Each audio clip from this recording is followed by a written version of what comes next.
நற்செய்தி வாசகம். நம் ஆண்டவராகிய கடவுள் ஒருவரே ஆண்டவர். அவரிடம் அன்பு கூர்வாயாக. மார்க் எழுதிய தூய நற்செய்தியிலிருந்து வாசகம்.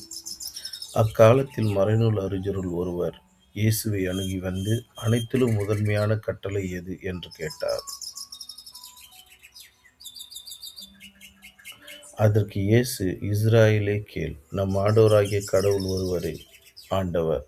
உன் முழு இதயத்தோடும், முழு உள்ளத்தோடும், முழு மனதோடும், முழு ஆற்றலோடும் உன் ஆண்டவராகிய கடவுளிடம் அன்பு கூர்வாயாக என்பது முதன்மையான கட்டளை.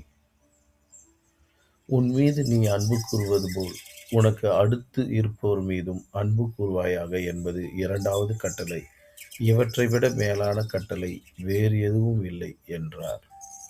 அதற்கு மறைநூல் அறிஞர் அவரிடம், நன்று போதகரே, கடவுள் ஒருவரே, அவரை தவிர வேறு ஒரு கடவுள் இல்லை என்று நீர் கூறியது உண்மையே.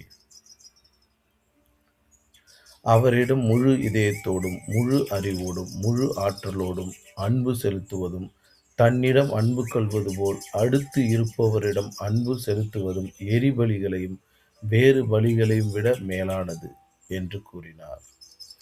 அவர் அறிவுத்திறனோடு பதிலளித்ததைக் கண்ட இயேசு அவரிடம், நீர் இறையாட்சி நின்று தொலையில் இல்லை என்றார். அதன் பின் எவரும் அவரிடம் எதையும் கேட்க துணியவில்லை.